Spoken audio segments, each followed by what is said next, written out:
lenders and banks are doing to help.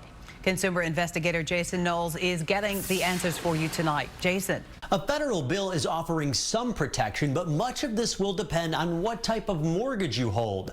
Some homeowners are calling the I-Team, and they are not happy with some of the initial answers that they've been getting from their banks. Two local small business owners are now struggling to stay in their homes. There is zero business right now. In the North Park neighborhood, Simona Roganovic runs a limo service for business clients. The last money that we're expecting to come in is from the last month of February. Tracy Bell, who lives in Plainfield, owns a hair salon. There's just no options right now other than for us to completely shut down. Both long-term homeowners with families are wondering if they will be able to pay their mortgages as the COVID-19 pandemic cripples their incomes. How could we be stuck like this? Both women say their banks have been telling them that they would qualify for a 90-day forbearance on their loans, meaning no payments or late fees. The problem?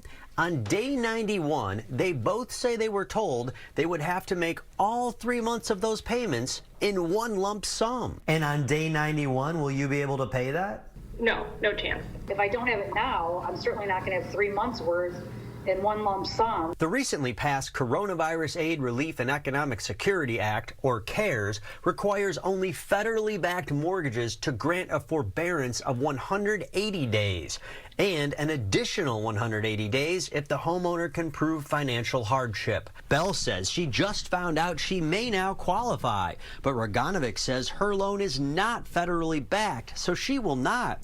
In fact, 1/3 of all mortgages in the U.S. are not federally backed, so thousands could face the same tough financial reality. I think the concerns right now are very valid. We're worried about consumers as well. The vice president of the Illinois Mortgage Bankers Association, Nathan Britch, tells the I-Team that no matter what type of mortgage a person has, they should keep calling their banks about ever-changing options. Every mortgage company that I'm speaking to right now wants to find a way to keep borrowers in their homes. As long as you're willing to have those conversations with your servicer, I have not spoken to anybody in the industry that is not willing to help. Britch also says lenders are in a much better position than the mortgage crisis of 2008 because borrowers have been vetted more and loans are more secure with updated lending rules. Nobody wants to see what happened in 2008 happen again, and we feel that this is much different. Federal regulation has gotten much stronger. The first idea is to stop the bleeding, to keep people in their homes. Ben Harris, a professor at Kellogg School of Management at Northwestern University, says lenders will also be showing grace to all borrowers, including landlords with mortgages. It depends on the type of unit that the landlord has. The stimulus bill that was put in place offered some relief for multi-family landlords, for landlords who maybe own a single unit. It's going to be real hard and the bills are going to pile up. Bell's Bank, PNC, says it encourages customers to connect with them about forbearance options, which could include moving the payments to the end of the loan term, offering a repayment plan, or enrolling the customer in a longer-term modification option.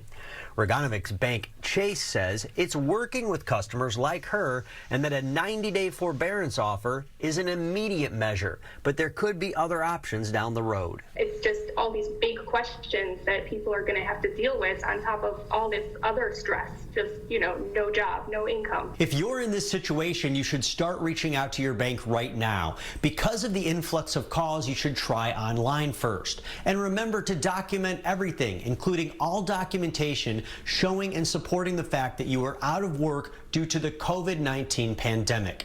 And remember, when sending sensitive information, make sure you are really sending it to the lender or the mortgage holder. Make sure it's not a scammer who's trying to phish you. Jason Knowles, ABC 7 Eyewitness News.